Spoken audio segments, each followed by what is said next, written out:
will confess that I am a little late for this episode. It is Sunday night here, but a lot of things happened within these 2 days. One of them was Taylor Swift's new album came out, and I've been listening to it, savoring each song, listening to one song at a time, and it's been an emotional journey. And it just so happens that that emotional journey is coinciding with certain events that are happening in my personal life, and now it just so happens that my emotion has built up a little, and I thought, okay, this would make for a good Grey's Anatomy viewing.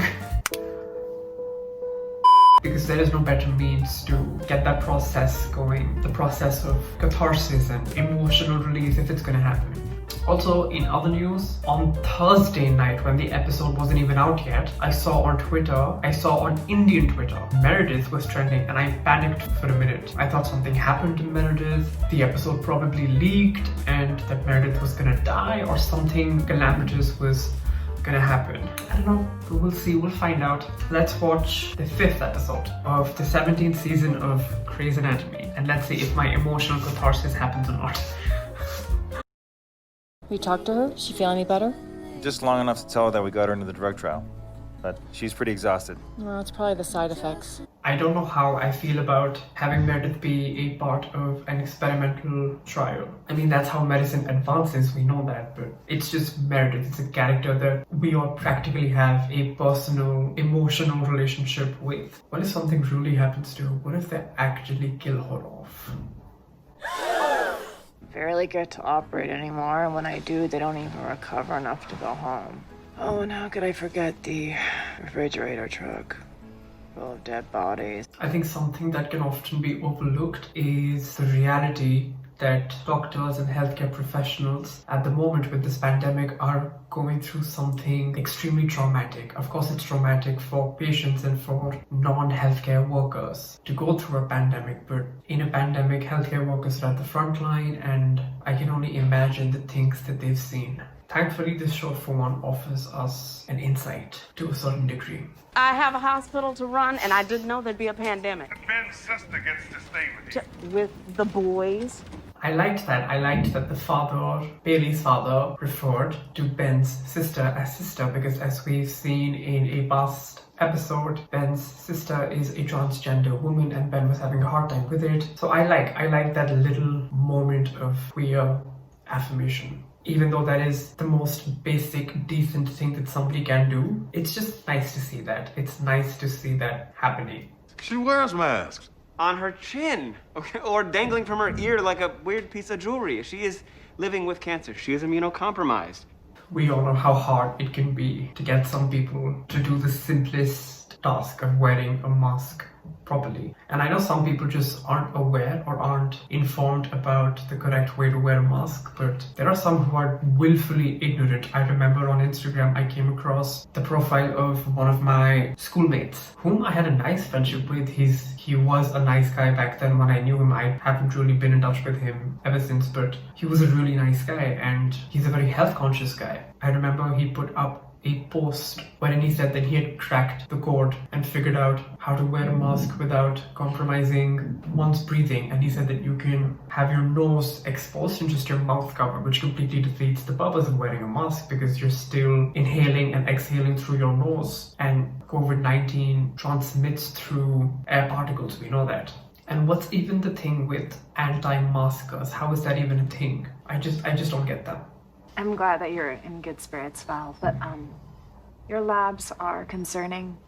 I'm ordering a CT. I carried a baby in my liver. Oh, it's that woman who had a fetus in her liver. I didn't recognize her. And also, can we give it up for Reza Khan? South Asians represent. Do we know if he's okay? Not sure. This is him. It's Tom. I have tickets to opening day and David's dying to catch a fly ball. Who's David? His son. Let's get him in a COVID room now. His son that died. Let's get him on the side. Ready? 1, 2, 3. He doesn't look good.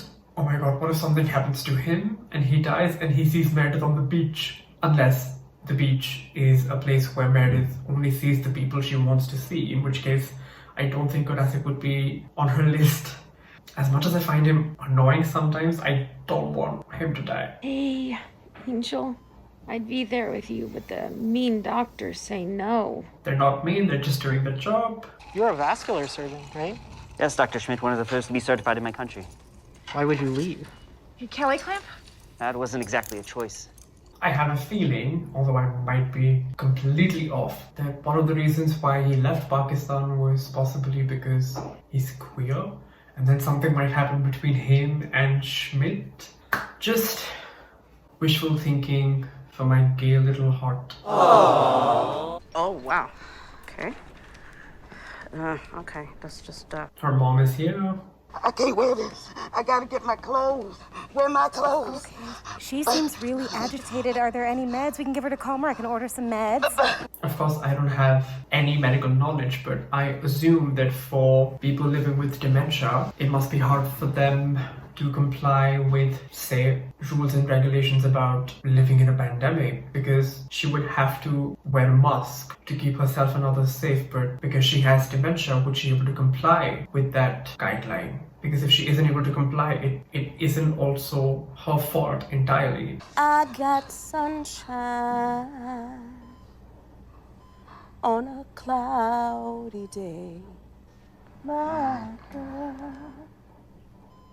This reminded me of the scene wherein Richard has his, I think, 1000th surgery with Meredith, and Adele shows up and she's been newly diagnosed with Alzheimer's and she is panicking, and then Meredith tells Richard that he should tell her about a memory that will ground her, and then he starts singing My Funny Valentine, and then she starts singing along, and then she calms down, and then he reminds her that that was the song that they played on their wedding day. God, the way that Adele died, that was a sad episode. He was post-ictal and they gave him lorazepam, so he wasn't really coherent. Okay. I'm coming in. Are you sure? I mean, do you want me to call Dr. Mehta? It's Tom. I'm coming. Again, a tiny detail. She mentioned a Dr. Mehta. For the sake of dialogue, they could have included anybody's name, any non-Desi name, but they included the name of somebody who could be a South Asian, so you don't necessarily have to have the protagonist as somebody who is from an underrepresented demographic. Just have a diverse group of people in the background, or have a diverse group of names that you mention in the show. Tiny things that create a very inclusive, affirmative environment for viewers. She could still need a transplant. Yes, I understand, but you dissected most of her liver and she's still alive. I mean, do you know how rare that is? That's unheard of in so many parts of the world. Perspective. my mother has Alzheimer's.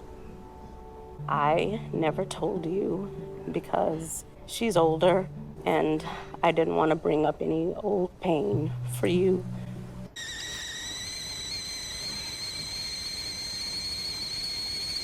It's difficult to talk about it with someone who hasn't been there, been through it.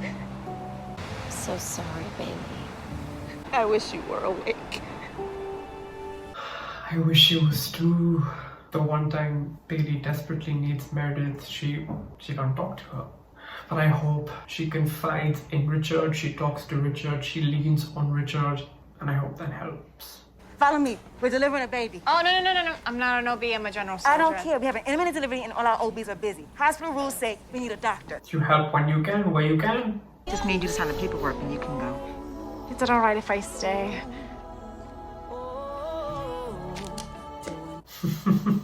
She wanted to savor this moment. I should be there. It's too risky, Dad. She spent 60 years taking care of me, and now... So many people have had to say goodbye to their loved ones over a video call or a phone call. That is f***ed up. We love you, but we don't want you to suffer. Ready to die. No. Okay, let's fight. And now I'm watching her struggle to do the most basic of human reflexes, breathing. And if she's saying she's not ready to go... How is she supposed to let her go? How could you have known any of this was going to happen? Bailey, you cannot feel guilty about this. You're not Raven Baxter, you can't see the future. I don't want Bailey to hurt like this. I wish I could have given my mom a more dignified death.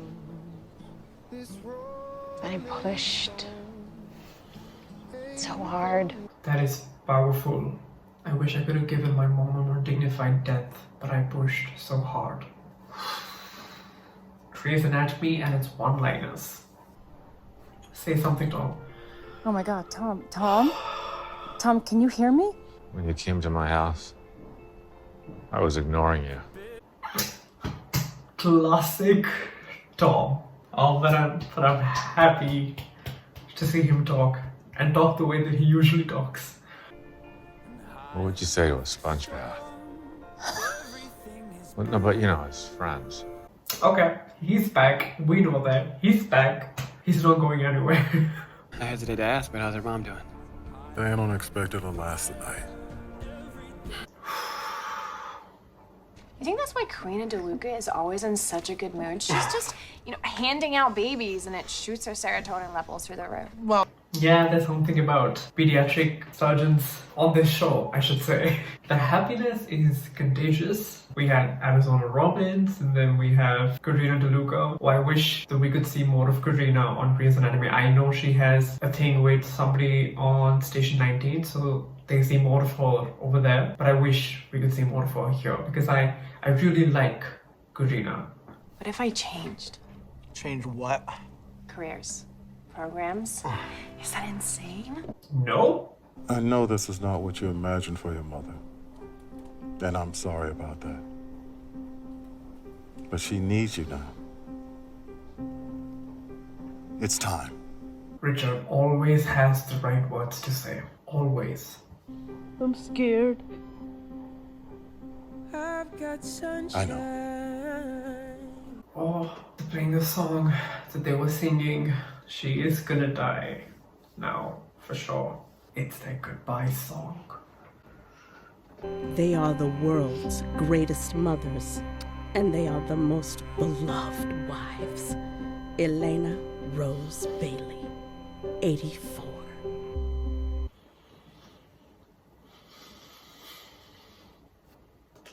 Let's watch the promo for next week's episode. It's called No Time for Despair. Fading, surge, capacity. Expect twice the patients. Kidnapping teenagers during a pandemic?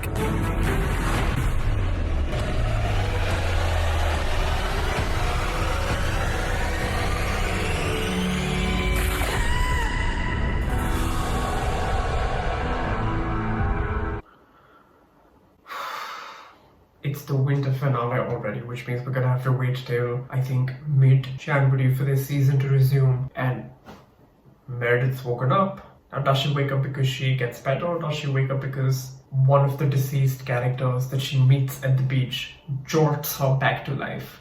And if that's the case, then which character is powerful enough or has a relationship with Meredith strong enough to jolt her back to life, to push her back to life? My vote is that it's Lexi. But will they show Lexi in the mid-season finale and then leave a cliffhanger until the season resumes? I mean, I hope they do, because I just want to see Lexi now. I just want to see her. This was, for the lack of a better word, a very real episode. Not that other episodes of this season aren't realistic, but you get the point. It's very human and it's in classic Grey's fashion. Sad and heartbreaking. I don't have anything else to say.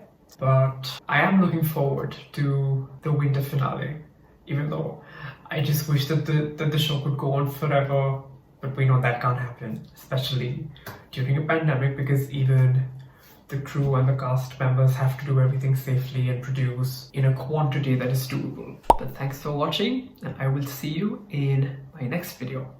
Bye!